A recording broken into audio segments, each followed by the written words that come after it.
Hello दोस्तों, कैसे हैं आप सभी लोगों का ज्योग्राफी विद सिराजुद्दीन चैनल में आपका स्वागत है। और आज हम आपको एस्किमो का पार्ट 2 पढ़ाएंगे। लेकिन पुनः उससे पहले हम आपको एस्किमो का जो पुनः हम एक बार रिवीजन करा देते हैं, जो आपको पिछले वीडियो में पढ़ाए थे। और आप लोग ना देखे हों तो एक बार उसको पुनः देख लीजिएगा, तो आपको अच्छे से समझ में आ जाएगा। तो एस्किमो कहाँ की निवासी है? ध्रुवीय प्रदेश की निवासी है।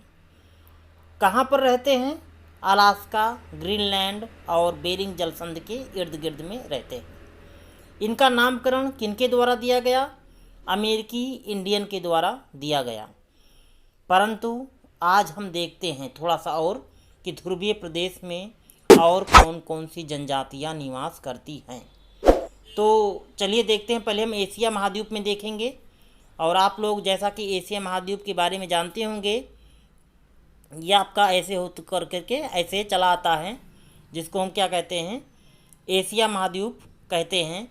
और ये इसका जो उत्तरी वाला भाग है, अर्थात यहाँ पर जो मैं रेड लाइन कर रहा हूँ, ये वाला भाग, यहीं पर ये साइबेरिया का उत्तरी तट भाग है। और यहाँ पर मुख्य रूप से सेमाइड, यूकागिर, याकूत, चुक्की, तुंग जनजातियाँ निवास करती हैं। अब उसके बात करते हैं यूरोप महाद्वीप के बारे में। तो यूरोप महाद्वीप के बारे में ये वाला भाग, जिसको हम स्कैंडिनेविया और फिनलैंड के नाम से जानते हैं, यहाँ पर लैप्स और फिन्स नाम की जनजातियाँ निवास करती हैं। उसके बाद में हम उत्तरी अमेरिका की बात करें, अर्थात ये वाला भाग, यहाँ पर यह आपका कनाडा वाला भाग है। ये वाला भाग कनाडा ऐसे होता है, कनाडा, और कनाडा है आपका ये। और यहीं पर ये आपका अलास्का नाम का क्षेत्र होता है। यहीं पर क्या होता है? मुख्य रूप से एस्किमो जनजाति निवास करती है। उसके बाद में इसके साथ साथ हम थोड़ा आपको बता दें कि ये आपका एशिया महाद्वीप, ये यूरोप महाद्वीप, ये अफ्रीका महाद्वीप, ये ऑस्ट्रेलिया महाद्वीप, ये दक्षिणी अमेरिका महाद्वीप, ये उत्तरी अमेरिका महाद्वीप, और ये आपका ग्रीनलैंड है। और उसके बाद में कभी हम इस पर भी एक वीडियो आपको बनाएंगे, जिसमें हम आपको विश्व के भूगोल जब हम पढ़ाएंगे आपको, तो वहाँ पर आपको मैं महाद्वीप वाइज टॉपिक के अनुसार पॉइंट टू पॉइंट कवर करेंगे। परंतु आज हम यहाँ पर ओनली एस्किमो को देख रहे हैं। तो अब आपको समझ में आ गया होगा एस्किमो के बारे में।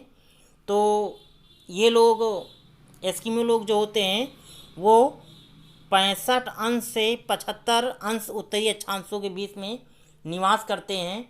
और ये ग्रीनलैंड है, ग्रीनलैंड के पूरब में बेरिंग जलसंधि और पश्चिम में अलास्का तक इनका विस्तार होता है। और लोग यहीं पर मुख्य रूप से निवास करते हैं। और उसके बाद में अगला इनका जो टॉपिक है, जिसको हम इन्वायरमेंट कहते हैं, वातावरण कहते हैं।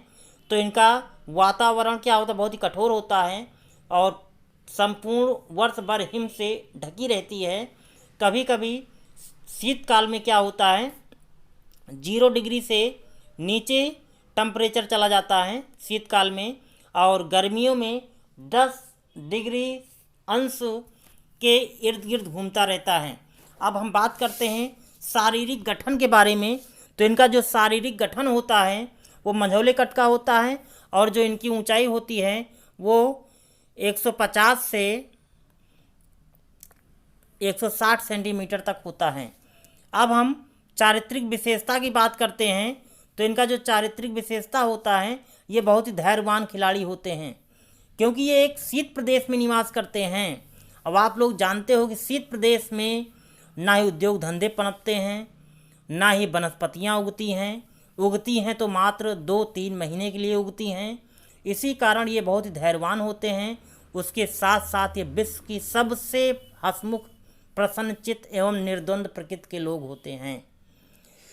अब हम बात करें भोजन की बात, ये पूर्णतया मांसाहारी होते हैं।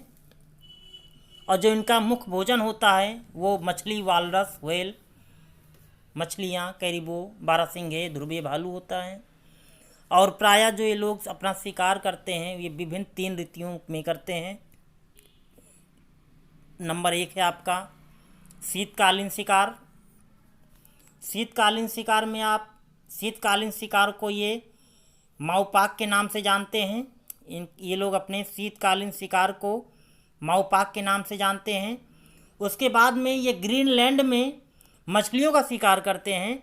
तो बहुत पूछा जाता है कि ग्रीनलैंड में किस विधि से ये मछलियों का शिकार करते हैं, तो उसका नाम है इतुरपाक। इतुरपाक विधि से ये लोग ग्रीनलैंड में मछलियों का क्या करते हैं, शिकार करते हैं। तो आपको समझ में आ गया होगा। उसके बाद में बसंतकालीन शिकार, जो कि मार्च से स्टार्ट हो जाता है, और बसंतकालीन शिकार को ये लोग उतोक के नाम से जानते हैं। बसंतकालीन शिकार को ये लोग उतोक के नाम से जानते हैं।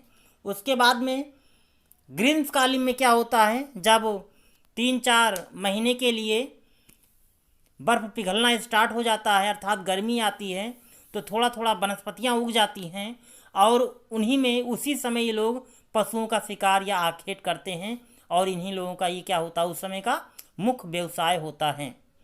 अब हम बात करेंगे इग्लू, अर्थात इनका घर क्या होता है, निवास क्षेत्र क्या होता है। तो चलिए हम आपको दिखाते हैं। ये पहले यहाँ पर एक फिगर बना हुआ है।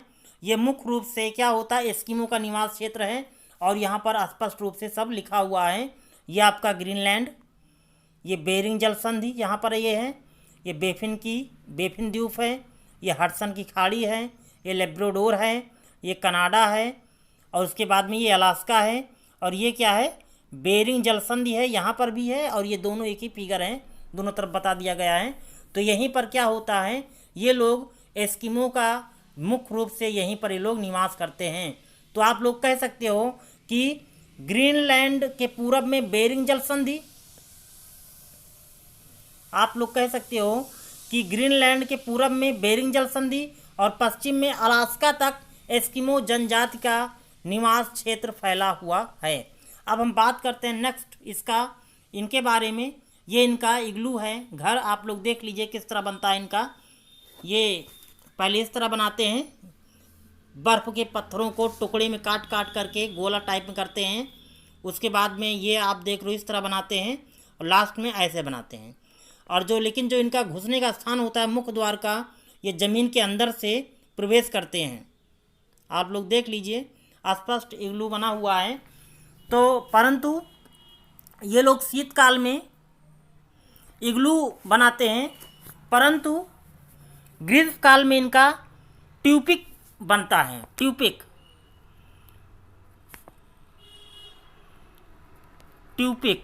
जिस तरह शीतकालीन के घरों को इग्लू कहा जाता है, उसी प्रकार ग्रीष्मकालीन इनके घर को ट्यूपिक के नाम से जाना जाता है। और यह चमड़े का बनता है।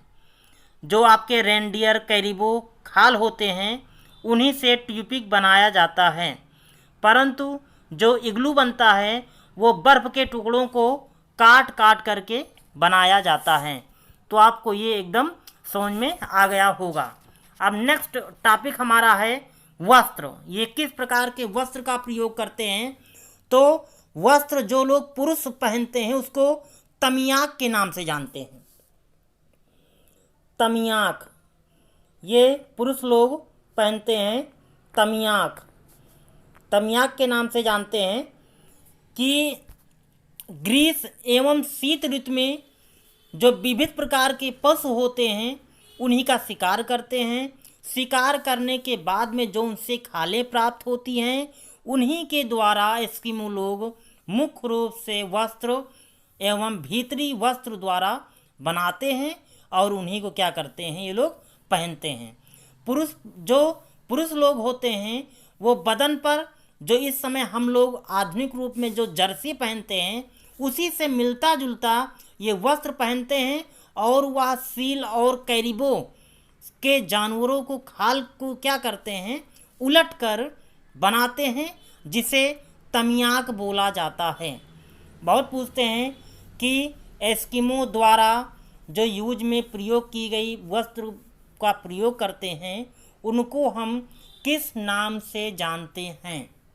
तो उसे किस नाम से जानते हैं, हम तमियाक के नाम से जानते हैं। अब उसके बाद में जो हमारा आज का दूसरा टॉपिक है कि ये लोग किन प्रकार के उपकरणों का प्रयोग करते हैं। जिस प्रकार हम लोग आंखें करने में या अपने जीवन यापन को करने में अनेक प्रकार की दैनिक वस्तुओं का प्रयोग करते हैं, उसी प्रकार ये भी क्या करते हैं, प्रयोग करते हैं। उसमें से सबसे पहला है स्लेज। स्लेज तो हम बात करेंगे स्लेज के बारे में कि यह एक बर्फ पर फिसलने वाला बिना पहिए की गाड़ी होती है और यह सील या अन्य हड्डियों से बनाया जाता है। इसको रस्सी या आंतों द्वारा कुत्ते लोग क्या करते हैं, घसीटते हैं। तो आपको समझ में आ गया होगा कि स्लेज क्या है। बहुत बार कंपटीशन पूछते हैं कि स्लेज कौन सी जनजाति प्रयोग करती है।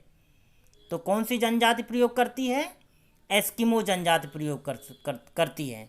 उसके बाद में इनका जो दूसरा उपकरण है वह कयाक है। कयाक ये भी बहुत महत्वपूर्ण उपकरण है।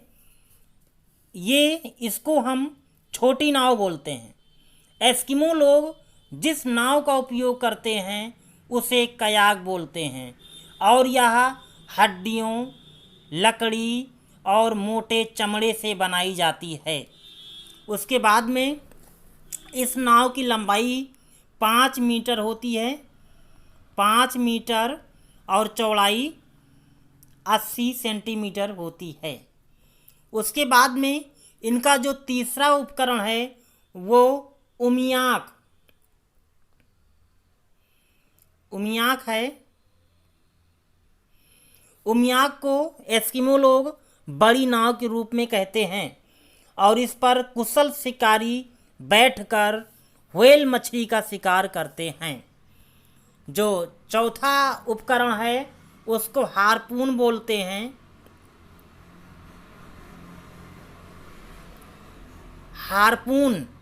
हार्पून जैसे हम लोग अपने यहाँ भाला बोलते हैं, भाला, उसी प्रकार एस्किमो लोग हार्पून बोलते हैं और यह मछली मारने के लिए उपयोग में लाया जाता है और यह 2 प्रकार का होता है। मतलब जो मछलियाँ या जो एस्किमो लोग छिद्रों में जो मछलियाँ आती हैं, सील मछलियाँ आती हैं, उनको मारने के लिए या प्रहार करने के लिए एक हार्पून होता है। उसके बाद में ये लोग जब नाव में बैठ करके, उमियाक में बैठ करके समुद्र में जाते शिकार करने के लिए, तो वहाँ पर दूसरा हार्पून लेकर जाते हैं। तो जो छिद्रों के माध्यम से, छिद्रों से सील मछलियों का शिकार करते हैं उसको ये थ्रस्ट हार्पून बोलते हैं। थ्रस्टिंग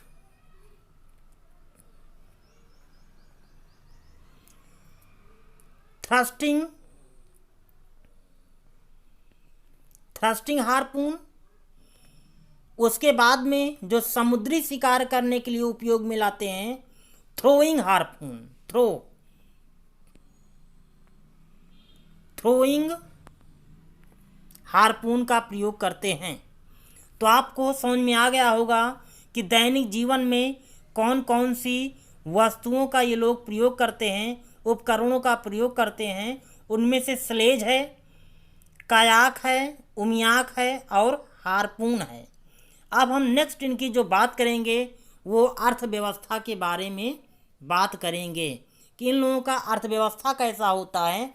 तो आप लोग जानते हैं कि इनका जो निवास क्षेत्र होता है वह कठोर वातावरण में होता है, जिसके कारण यहाँ पर किसी भी प्रकार की कृषि नहीं होती है, पशुपालन नहीं होता है, किसी प्रकार की औद्योगिक विकास नहीं होता है। इसी कारण इनका जो मुख्य व्यवसाय है वो जीव जंतुओं का शिकार करना। और अब नेक्स्ट हम बात करेंगे इनका जो सामाजिक जीवन होता है, सोशल लाइफ होता है, उसके बारे में हम क्या करेंगे, अध्ययन करेंगे।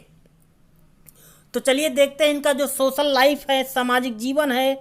एस्किमो लोग छोटे छोटे परिवारों में निवास करते हैं और निरंकुश वातावरण के कारण या निरंकुश वातावरण के अनुसार अपने जीवन को बिताने का या बनाने का क्या करते हैं, प्रयास करते हैं। परिवार के सभी सदस्य मिलकर घर का कार्य करते हैं, जैसे शिकार करना, इग्लू बनाना, वनस्पति एकत्रित करना, कायाक बनाना, खाल के कपड़े सिलना आदि सभी कार्य परिवार के सदस्यों द्वारा मिलकर किए जाते हैं। तो यहीं पर हमारा ये टॉपिक क्या होता है, आज पूरी तरीके से ख़त्म होता है। कल हम आपको एक दूसरा टॉपिक लेकर आएंगे और एस्किमो से रिलेटेड आपको यदि कोई टॉपिक समझ में ना आया हो तो आप लोग कमेंट बॉक्स में हमें कमेंट करके पूछ सकते हैं। जब तक के लिए धन्यवाद।